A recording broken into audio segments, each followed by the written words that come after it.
తండ్రి అయిన దేవుని ప్రేమ, ప్రభువును రక్షకుడైన యేసుక్రీస్తు వారి కృప, పరిశుద్ధాత్మ దేవుని సన్నిధి, సహవాసం, ఆదరణ నిరంతరము మనకందరికీ తోడయుండునుగాక.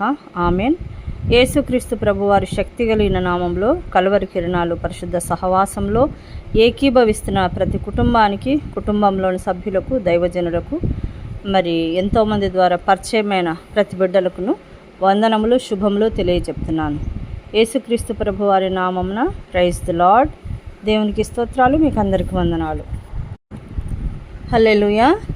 యథార్థత అనేటువంటి పరిశుద్ధ గ్రంథంలోని ఆ మాటను బట్టి కొన్ని నిమిషాలు మనము పరిశుద్ధ గ్రంథంలోని వాక్యాలను జ్ఞాపకం చేసుకుందాం. దేవునికి స్తోత్రం. యథార్థత మనలను కడుతుంది లేదా కొలుస్తుంది. యథార్థత యొక్క అర్థం పూర్ణత, నాణ్యత లేదా నీతి సూత్రం యొక్క ఉన్నత స్థాయిలో ఉండటం, ఉన్నతమైన నీతి, నిజాయితీ మరియు ఖచ్చితత్వం అని నిర్వచించవచ్చును.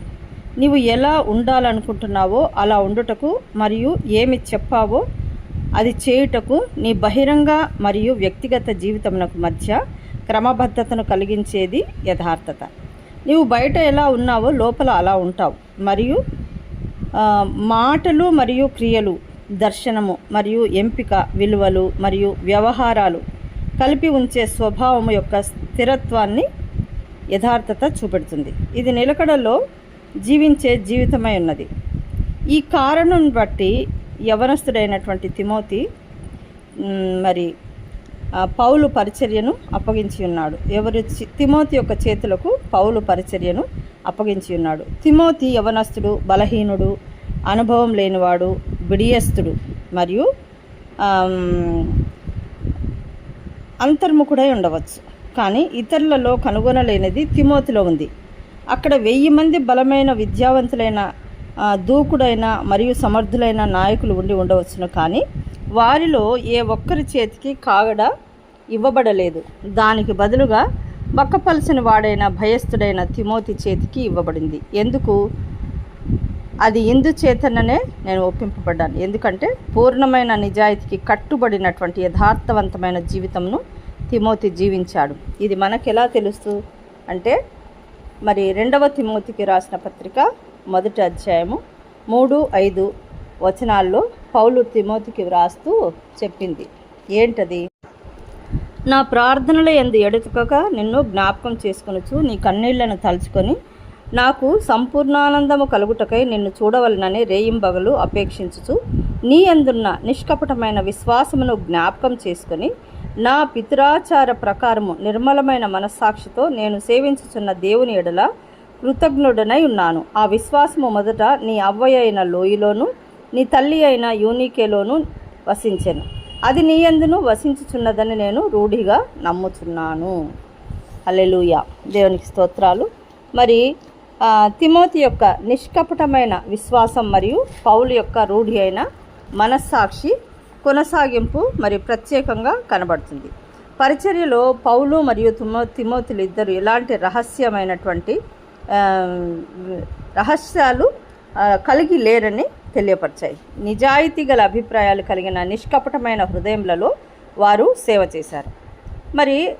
కొరింథీయులకు రాసిన 2వ పత్రిక 2:15 పౌలు ఇలా రాశారు: మేము దేవుని వాక్యమును కలిపి చెరిపెడు అనేకుల వలె ఉండక నిష్కాపట్యము గల వారమును దేవుని వలన నియమింపబడిన వారమునై ఉండి క్రీస్తునందు దేవుని ఎదుట బోధించుచున్నాము. నిష్కపటము అన్న పదానికి కనబడుతున్నదేదో అది వాస్తవికతతో ఉండటం, కనబడుతున్న దానితో పొందికైన స్వభావమును కలిగి ఉండుట, స్వచ్ఛమైన, సత్యమైన, నిజమైన అని నిఘంటువు నిర్వచిస్తుంది. ఈ యథార్థతే పౌలు తిమోతుల యొక్క పరిచర్య మరియు జీవితంను సార్థకం చేసింది. యథార్థపరుని యొక్క విలువ ఏమిటో లౌకికమైన వ్యాపారవేత్తకు కూడా తెలుసు. ఒక ప్రముఖ వ్యాపారవేత్త ఇలా చెప్పాడు: ఉన్నత మేనేజర్ యొక్క ప్రముఖ లక్షణాలను గురించి నేను చెప్పవలసి వస్తే యథార్థత, నమ్మకత్వము మరియు వాగ్దానము యొక్క ఖచ్చితత్వం అని చెప్తాను అన్నాడు. ఆ తర్వాత ధనం విషయంలో నీతి, 3వది విధిని నిర్వర్తించడంతో విశ్వాస్యత, 4వది సేవ చేయటంలో రాజభక్తి మరియు 5వది మాటలలో నిజాయితీ. దేవుని రాజ్యంలో యథార్థత యొక్క విలువ ఎంతో గొప్పది. యథార్థంగా ప్రవర్తించువాడు నిర్భయంగా ప్రవర్తించును, కుటిలవర్తనుడు బయటపడును. సామెతలు 10వ అధ్యాయం 9లో రాయబడింది. ఈ స్వభావ చిహ్నానికి దేవుడిచ్చినటువంటి ప్రాముఖ్యతను గురించి కీర్తనలు 51:6లో మనము నీవు అంతరంగములో సత్యము కోరుచున్నావు అనే మాటను మనము చదువుతాము.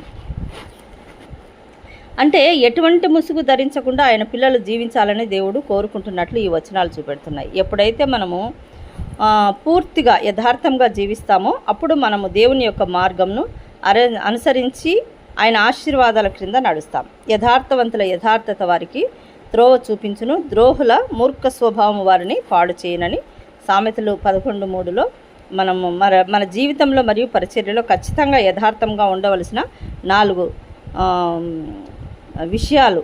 మరి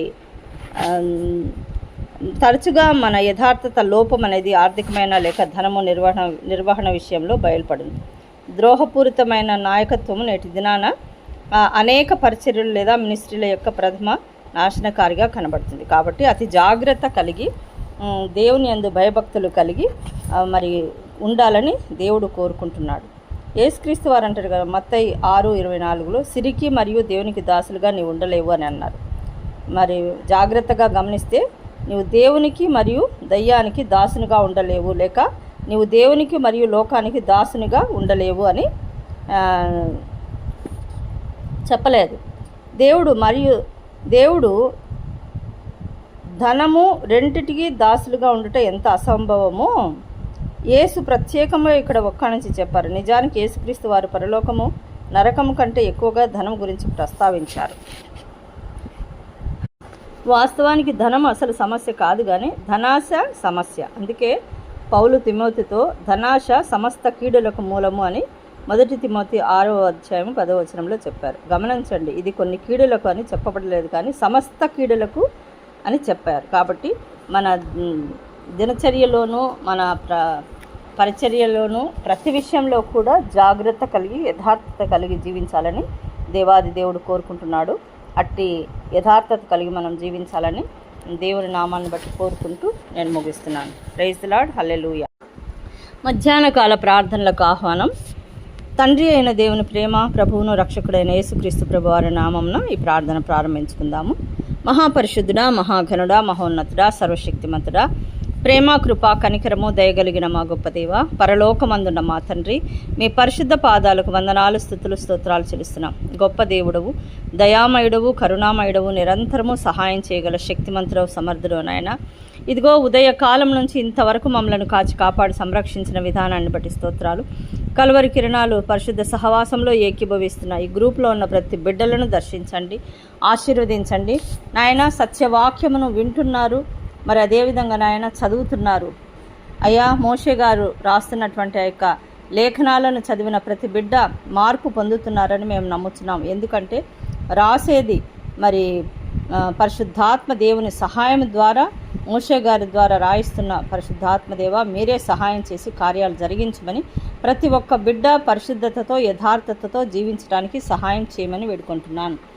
మీకే స్తోత్రాలు నాయన. తండ్రి, మరి ఈ కుటుంబాలను దర్శించండి, దీవించండి. కుటుంబంలో ఉన్న ప్రతి బిడ్డను, తల్లిదండ్రులనేమి, యవనస్తులనేమి, పసిబిడ్డలనేమి, వృద్ధులనేమి, ప్రతి ఒక్కరిని మీరు దృష్టించండి. వారి అవసరతలు తీర్చండి అయ్యా నాయన. కుటుంబంలోని అవసరతలు, చదువులలో అవసరతలు నాయన, బయట ప్రాంతాలకు వెళ్ళినప్పుడు అవసరతలు, ఎన్నో రకాలైనటువంటి అవసరతలు ఉంటాయి. ప్రతి అవసరతను మీరు తీర్చమని వేడుకుంటున్నాను.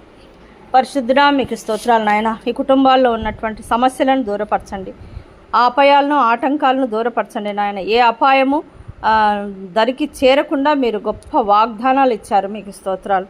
కుటుంబంలో నాయన ఏ అనారోగ్యంతో బాధపడుతున్నారో అనారోగ్యాలను దూరపరచండి నాయన. తల నుంచి అరిపాదం వరకు స్వస్థత నాయన, ఆరోగ్యం, ఆయుష్ కాపుదలు దయచేయండి నాయన. ఎంతమంది బిడ్డలు కన్నీరు విడుస్తున్నారో, తట్టుకోలేని స్థితిలో అనారోగ్యంతో బాధపడుతున్నారో బిడ్డలను మీరు తాకండి. ఎందుకంటే మీరు పొందిన గాయముల వలన మాకు స్వస్థతనయ్యా.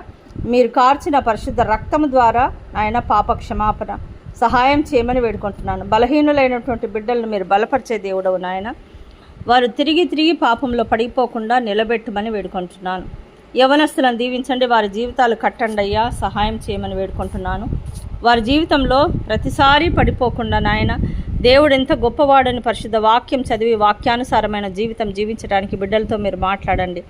పసిబిడ్డలను దీవించండి, సంరక్షించండి, దీవించండి నాయన. ఈ ఎండాకాలంలో ఇంతవరకు మీరు కాపాడినందుకు స్తోత్రాలు.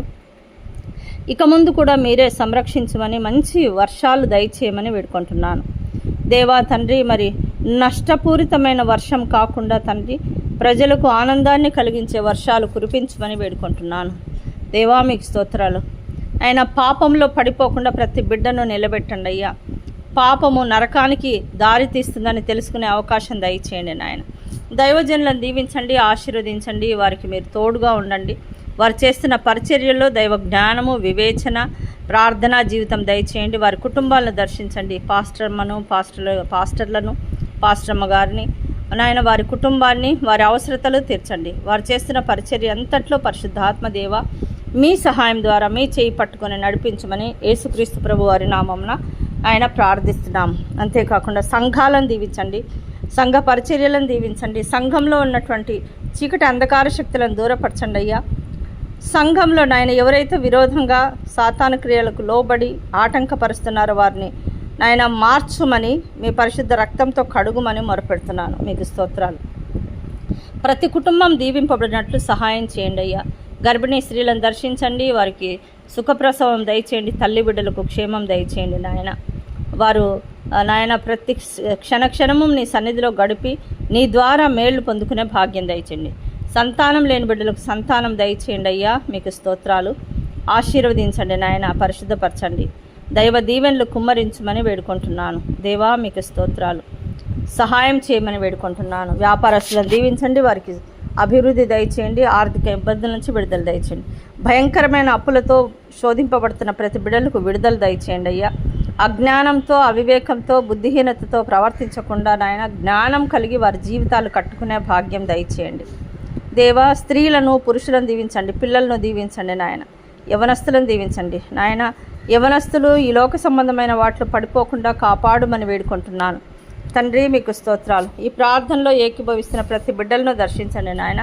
ఎంతమంది బిడ్డలైతే వారి వారి సమస్యలను నాయన మా కొరకు ప్రార్థించండి అని మొరపెట్టి ఉన్నారో ఆ బిడ్డలందరినీ దర్శించి దీవించి ఆశీర్వదించమని వేడుకుంటున్నాను. పరిశుద్ధుడా మీకు స్తోత్రాలు. వారి సమస్యలు దూరపరచండి, వారి శోధనలను దూరపరచండి, వారి అనారోగ్యాలను దూరపరచండి. కుటుంబంలో నెమ్మది దయచేయండి, శాంతి సమాధానాలు దయచేయండి, అభివృద్ధి దయచేయండి, సంతోషం దయచేయండి, ప్రార్థనా జీవితం దయచేయమని వేడుకుంటున్నాను. మీకు స్తోత్రాలు నాయన. అదేవిధంగా ప్రభువా, మరి ప్రార్థనా విజ్ఞాపనల ద్వారా ఏదైనా సాధించవచ్చు, మరి సమకూర్చుకొనవచ్చు అని తెలియపరచమని, పరిశుద్ధ గ్రంథము ఖచ్చితంగా చదవటానికి, ప్రార్థించడానికి ప్రతి ఒక్క బిడ్డకు మనసు కలుగజేయమని వేడుకుంటున్నాను. సమయం వ్యర్థపరచకుండా నాయన ఆ సమయాన్ని వినియోగించుకునే భాగ్యం ప్రతి బిడ్డకు దయచేయండి అయ్యా. నాయన ఈ గ్రూపులో ఎంతమంది బిడ్డలు ప్రార్థనాపరులు మరి తండ్రి ఉన్నారో ఈ గ్రూప్ కొరకు ప్రార్థిస్తున్న ప్రతి బిడ్డలను మీరు దర్శించండి, వారి పట్ల సహాయం చేయండి. ప్రయాణించే వారిని, ప్రసవించే స్త్రీలను, రోగులను, విధవరాణులను, పసిబిడ్డలను, దిక్కులేని వారిని, అనాథలను కాపాడి సంరక్షించండి నాయన. దేవా గర్భ సంతానం లేక బాధపడుతున్న బిడ్డలకు సంతాన భాగ్యం దయచేసి వారికి సంతోషం దయచేయండి నాయన. మీకు స్తోత్రాలయ్యా. పరిశుద్ధుడా నాయన, యేసుక్రీస్తు ప్రభు వారి నామము నిమిత్తము హింసింపబడుతున్న ప్రతి బిడ్డలను దర్శించి దీవించి ఆశీర్వదించమని వేడుకుంటున్నాను. వారికి మీ కాపుదల దయచేయండి. ఎన్నో ఆత్మలు రక్షింపబడడానికి వాడుకొనండి అయ్యా. నాయన యెరూషలేము క్షేమం కొరకు నేను ప్రార్థిస్తున్నానయ్యా. యెరూషలేమును ప్రేమించి వారు వర్ధిల్లుదురన్నావు. సహాయం చేయమని, అక్కడ మీ కార్యాలు జరిగించమని, మీ ఆధీనంలో ఉంచుకోమని వేడుకుంటున్నాను తండ్రి. మీకు స్తోత్రాలు. పరిశుద్ధుడా, ఇంకా ఎంతమంది బిడ్డలైతే ఏ సమస్యలతో కుటుంబంలో ఏం చేయలేని స్థితిలో ఉన్నారో వారందరికీ కూడా సహాయం చేయమని వేడుకుంటూ నాయన ప్రతి బిడ్డను జ్ఞాపకం చేసుకునండి. ఈ కలువరి కిరణాలను పరిచయం చేస్తున్న బిడ్డలను, పరిచయం అయ్యి ప్రార్థనలో ఏకీభవిస్తున్న బిడ్డలందరినీ కూడా మీరు కాపాడు సంరక్షించి పరలోకం నుండి వారి కొరకు జవాబు దయచేసి వారికి సంతోష సమాధానాలతో నింపి వారు ఇతరులకు మాదిరిగా జీవించడానికి సహాయం చేయమని నాయన మోషే గారిని బట్టి, నన్ను బట్టి, శ్రావణిని బట్టి స్తోత్రాలు. మా పరిచర్యలను దీవించండి, మా కుటుంబ సభ్యులను, రక్త సంబంధికులను దీవించండి నాయన. ప్రతి పరిచర్యలోనూ మీ సన్నిధి, మీ యొక్క పరిశుద్ధత క్రమము మాకు నేర్పించి ఇంకా బహుగా సేవలో ముందుకు సాగే భాగ్యం నాకు, మాకందరికీ దయచేసి ఆశీర్వదించమని 24వ తారీఖున నాయన మేరీ సంహిత, మైకేల్ అభిషేక్ ఆస్ట్రేలియా బయలుదేరుతుండగా వారిని క్షేమంగా నడిపించి వారి జీవితాలు కట్టమని, ఆ విధంగా నాయన ఎంతమంది బిడ్డలు విదేశ ప్రయాణాలు చేస్తున్నారు, బిడ్డలందరికీ కూడా మీరు కాచి కాపాడి సంరక్షించి దీవించమని, తిరిగి రాత్రికాల ప్రార్థనలో కలుసుకున్న పర్యంతం మీరు తోడుగా ఉండి నడిపించమని మా ప్రభువును ప్రియ రక్షకుడైన యేసుక్రీస్తు ప్రభువారి శక్తి కలిగిన నామంలో ప్రార్థించి అడిగి వేడుకొని పొందుకొని ఉన్నాము తండ్రి. ఆమెన్. హల్లెలూయా.